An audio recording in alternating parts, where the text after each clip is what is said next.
जैसा कि आप देख रहे हैं, हमसे कमेंट में पूछा गया है कि सिंगल फेज की मोटर कितना करंट लेगी। तो इसके बारे में ही हम ये वीडियो बनाने जा रहे हैं। फॉर्मूले से करंट निकालने के साथ साथ हम यहाँ पे आपको शॉर्टकट भी बताने वाले हैं कि आप शॉर्टकट से किस तरीके से सिंगल फेज की जो मोटर होती है उसका करंट निकाल सकते हैं। अभी रिसेंटली हमने एक वीडियो बनाया था जिसमें हमने 3 फेज मोटर की जो करंट कैलकुलेशन है, full load current, starting current और नो लोड करंट है, वो निकालना बताया था कि आप किस तरीके से निकाल सकते हो। अगर आप 3 फेज की मोटर के बारे में भी जानना चाहते हैं तो आप हमारी ये वीडियो देख सकते हैं। और अगर आप सिंगल फेज की मोटर के बारे में जानना चाहते हैं कि इसका हम स्टार्टिंग, फुल लोड और नो लोड करंट है वो किस तरीके से निकाल सकते हैं, तो इसके लिए आप हमारी इस वीडियो को कंटिन्यू कर सकते हैं। तो सबसे पहले सिंगल फेज की जो मोटर होती है उसका करंट निकालने का जो फॉर्मूला है वो हमें देखना होगा। तो यहाँ पे जो फॉर्मूला होता है वो I is equal power divide by voltage multiply power factor.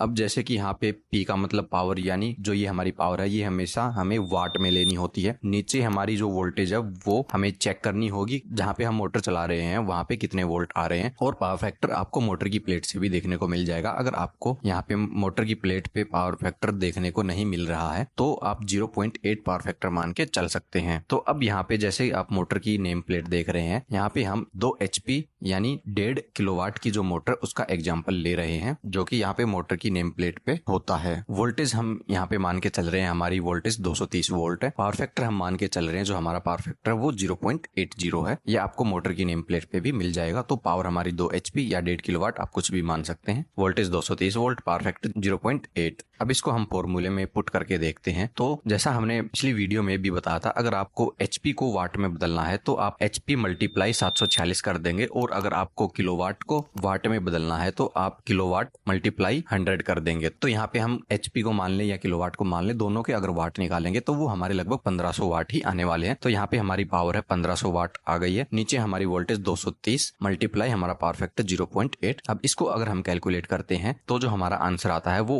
8.15 ampere आ जाता है। यानी हमारी मोटर का फुल लोड करंट जो है वो 8.15 एम्पियर है। आगे बढ़ने से पहले दोस्तों, अगर आपने हमारे चैनल को सब्सक्राइब नहीं किया है तो आप हमारे चैनल को सब्सक्राइब कर सकते हैं, क्योंकि हम भी बहुत सारी मेहनत करके आप सभी के लिए ऐसी ढेर सारी नॉलेज वाली वीडियो लेके आते हैं। अगर आप हमारे चैनल को सब्सक्राइब करते हैं तो आपको ऐसी नॉलेज मिलती रहेगी। तो अब इसका हम स्टार्टिंग करंट निकालेंगे। तो जैसा हमने पिछली वीडियो में भी बताया था, जो स्टार्टिंग करंट होता है मोटर का वो 6 से 8 गुना तक का हो जाता है, जो हमारा फुल लोड करंट होता है उसका। तो यहाँ पे हम 8.15 का 6 गुना और 8 गुना निकाल लेते हैं। तो जो हमारा 6 गुना करंट होता है वो 48.9 एम्पियर आ गया। और जो हमारा इस मोटर का 8 गुना करंट होगा वो 65.2 एम्पियर होगा। यानी हमारी जो ये मोटर है वो स्टार्टिंग में लगभग 50 से लेके 65 एम्पियर तक का जो करंट है वो ले सकती है। अब इसके बाद हम इसका नो लोड करंट देखते हैं। तो जैसे ही पिछली वीडियो में हमने बताया था, जो मोटर होती है उसका नो लोड करंट 30 से 35% के आसपास होता है। तो यहाँ पे हम मोटर का 30% करंट निकालते हैं। 8.15 मल्टीप्लाई 30 डिवाइड बाई 100। तो यहाँ पे जो हमारा आंसर आता है वो 2.44 एम्पियर है। और 35% देखें तो 8.15 मल्टीप्लाई 35 डिवाइड बाई 100। तो यहाँ पे जो आंसर आता है वो 2.85 आता है। तो जो हमारी ये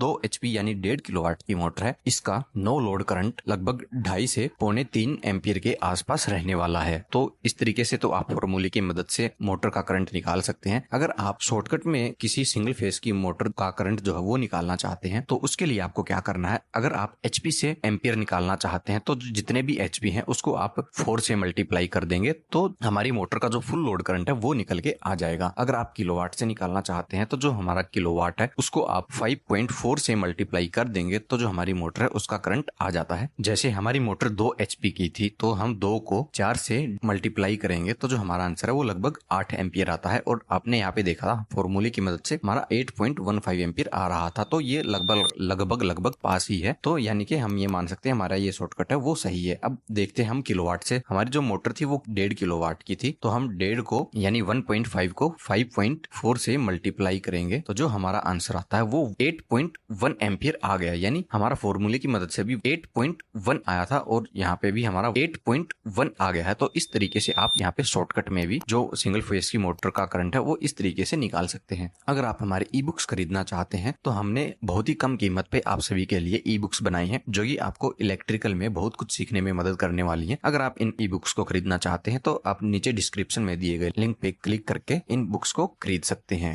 उम्मीद है आपको ये वीडियो पसंद आई होगी। अगर ये वीडियो पसंद आई है तो आप इसको लाइक कर सकते हैं, कमेंट कर सकते हैं और अपने दोस्तों के साथ भी शेयर कर सकते हैं। इसके अलावा अगर आप इलेक्ट्रिकल की और भी जानकारी चाहते हैं तो इसके लिए आप हमारी लेफ्ट वाली और राइट वाली दोनों वीडियो देख सकते हैं।